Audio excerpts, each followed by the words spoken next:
Okay, we're having a second look at the LDK game, this time with the custom firmware installed. Let me boot it up and you'll see that it's different. Everything about the boot up sequence is different. You've got a different logo. Loading time is pretty similar, I think.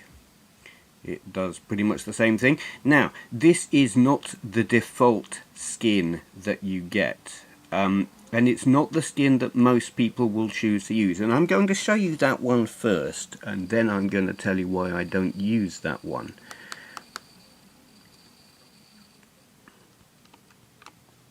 There are very good things about, it says called that one the default, but it's not the one that's, there are some good skins on here.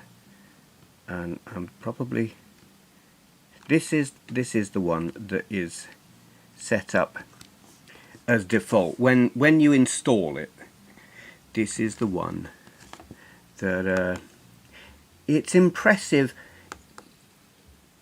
in the visual aspect of it. It kind of works like a cross media bar. You can cycle through and you've got your different categories, like these are your consoles and handhelds and stuff, and then you do the shoulder button and you've got, these are the built-in games not running on emulators, and then these are like setups and settings and skins. So it's good in that you can get a clue what the games look like. Here we are, we've got Arkanoid highlighted and it shows you Arkanoid, and then Outrun enhanced. This we'll have a look at later. It's relevant. Yeah, so you've got, I'm not sure, are they exactly the same emulators that come on the original firmware? I'm not sure. There might be more. I should probably have checked that before recording, but I didn't, so whatever.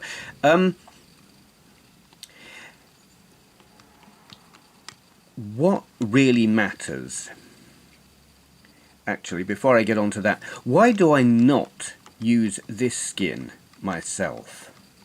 The reason is really simple and maybe petty on my part, because it looks lovely. There are lots of good reasons to use this skin, but there's no battery indicator.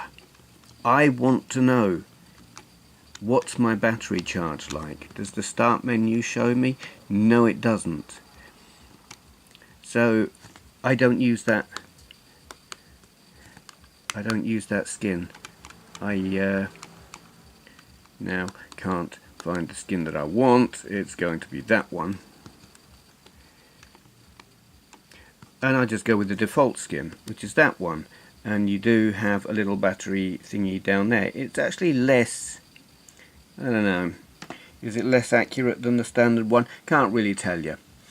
So I mean, that's just me being petty, and all of your emulators show up like this. And I don't know why, I prefer them like this. I feel, I wouldn't say more in control, but I like to see multiple emulators all on one screen, so I can pick and choose more easily rather than have to cycle through, and it's kind of like magical mystery tour along a cross media bar where you don't know what you're gonna get. Yeah, but that's just me. You pick your own one to suit you, basically. There are quite a few skins on here that are really quite cool. The Game Boy one I like. You can have it look like a Game Boy. Again, I don't know exactly if these are using the same emulators as came on the original firmware. Certainly this one, I'm gonna have a quick load this one up briefly, because it impressed the hell out of me. Yeah. Now, can I settings? No. No.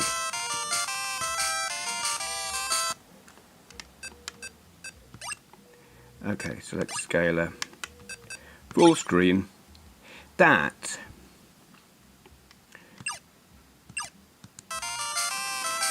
is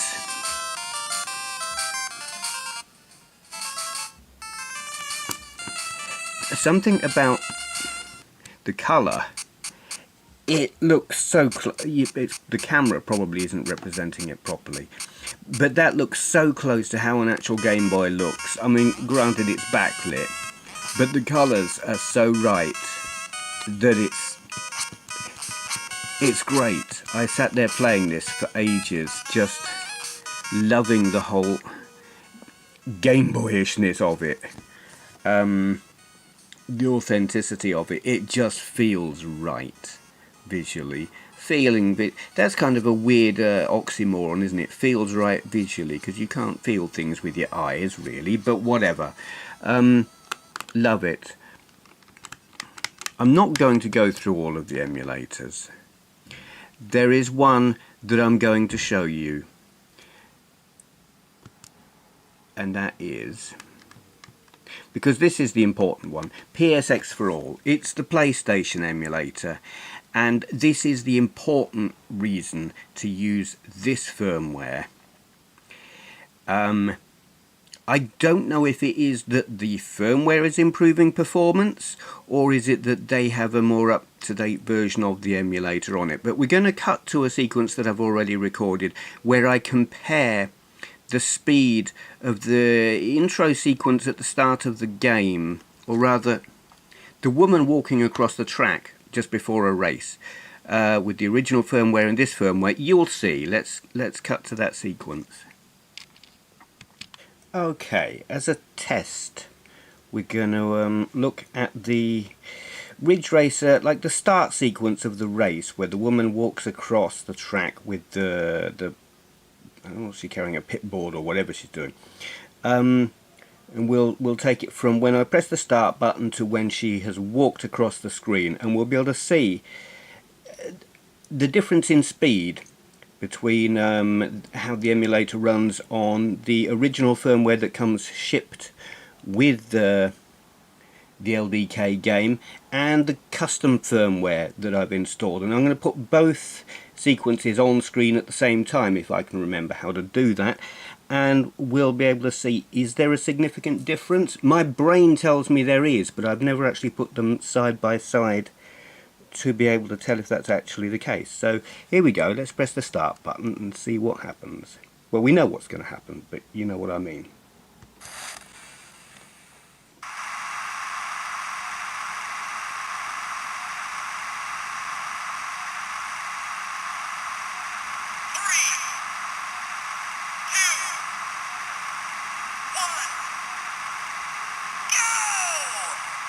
Okay.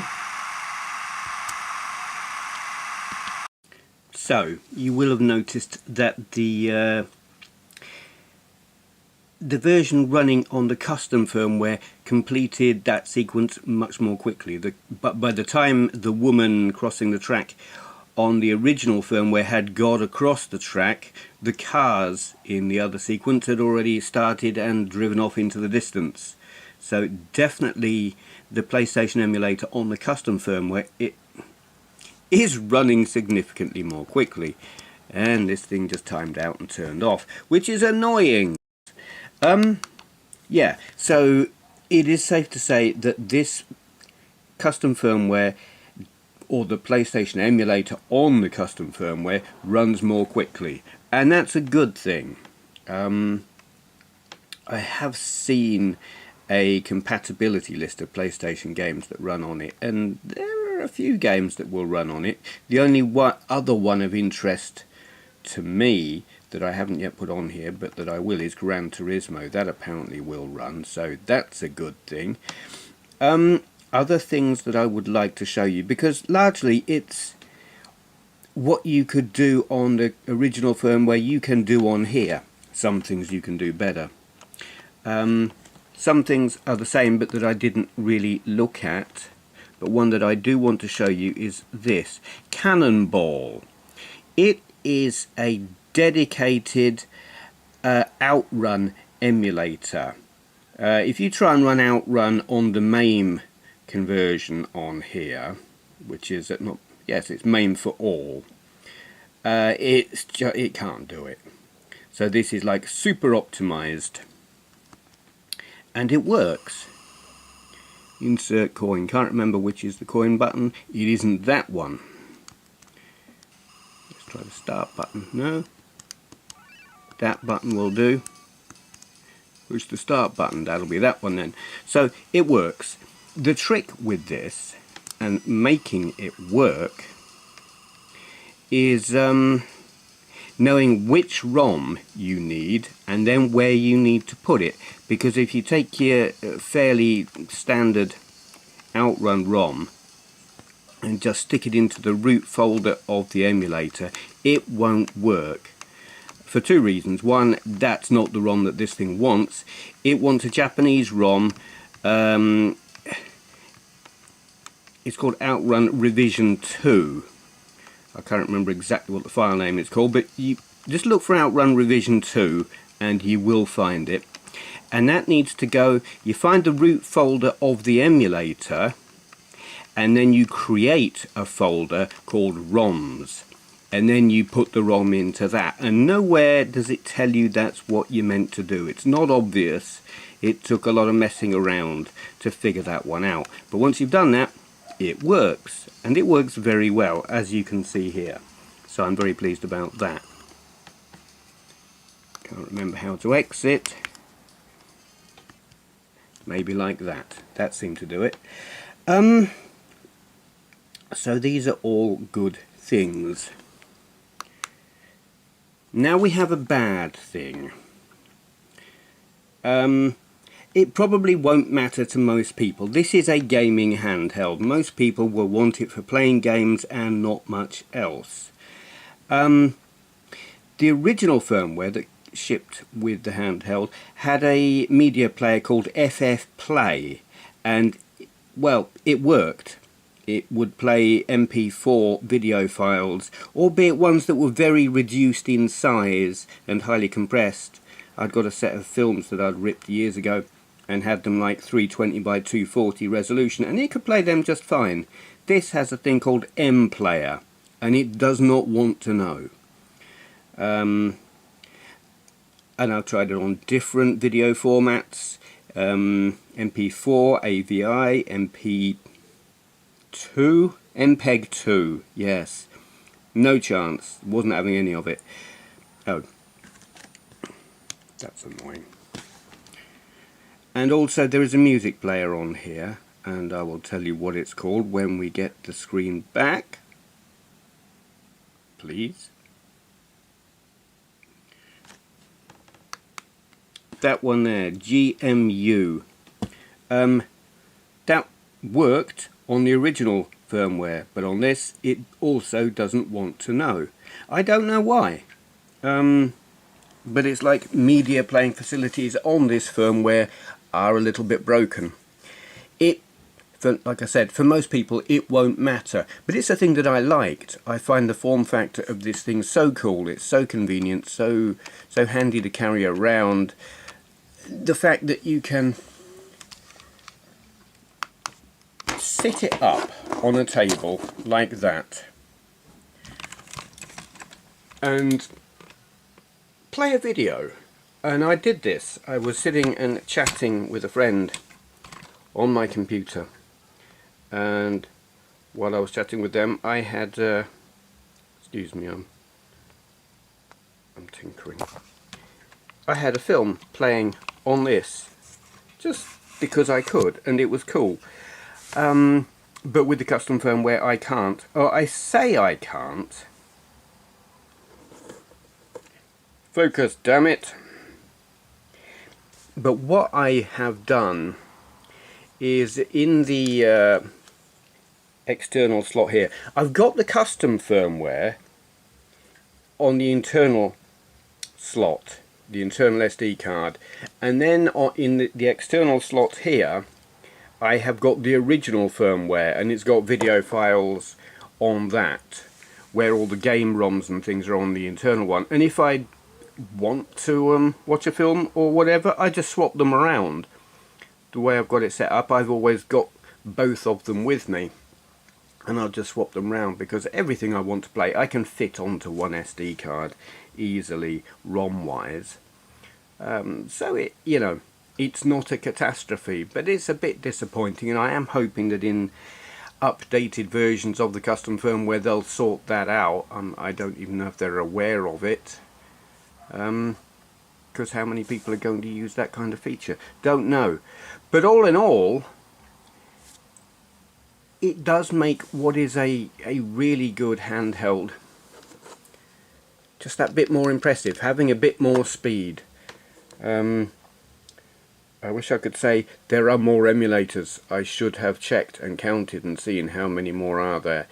I have spent some time playing with the various different emulators. BeebM, it's the BBC Micro emulator. I have got that running, and I have been playing Starship Command on it. And that, some of the games you've got to configure and mess around to get the controls working. That one, it actually worked straight out of the box, and I love it. It's do you want to see?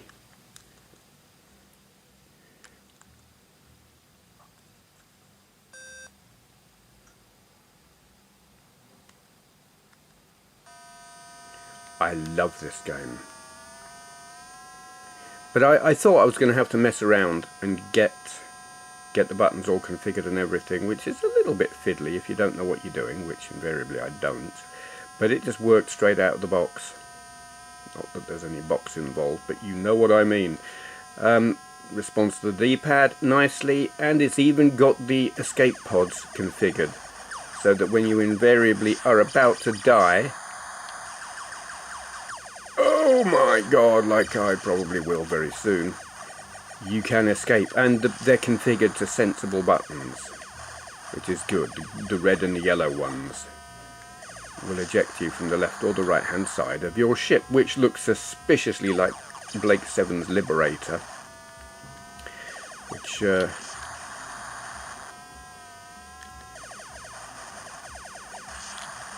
reasons for watching that recently.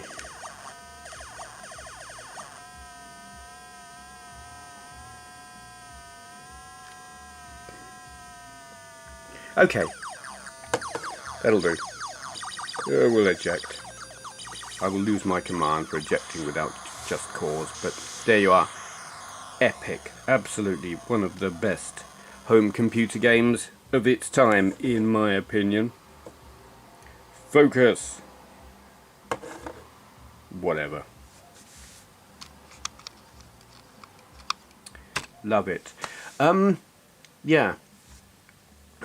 Can't remember how do we escape from that? That's how.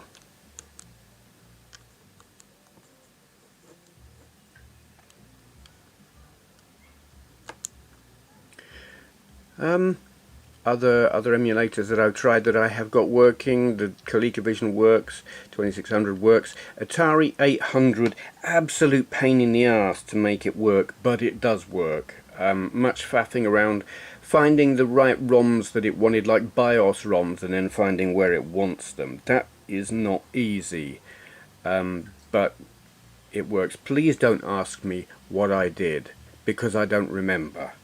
I read lots of things. Google is your friend. When there's that much faffing about involved, I can't remember exactly what I did and what I put where, because I put lots of things in lots of different places, and one of them worked, and I just left everything where it was. Don't know which one was the right one and which one wasn't. Don't care. It works. Sorry if this isn't focusing correctly. I'd say it's not my fault, but it almost certainly is. There it is. Custom firmware on the LDK game. It is not perfect. In some ways it is a significant improvement. In some ways it's taken a step backwards. Media compatibility is a little balked. Don't know why. But my solution is simple. Just have both firmwares and keep them both handy. So if you want to game, use one. If you want to watch videos, use the other. Yeah, absolutely love this handheld. You know, if you're not going to spend a lot of money on a handheld and you want something cheap that you can cart around with you and do lots of things with, it's brilliant. Okay, thank you for watching. Right, hit the subscribe button or I'm getting naked on camera. Go on, do it. Right, you asked for it. Ah, you asked for it. Ha, ha, ha, oh.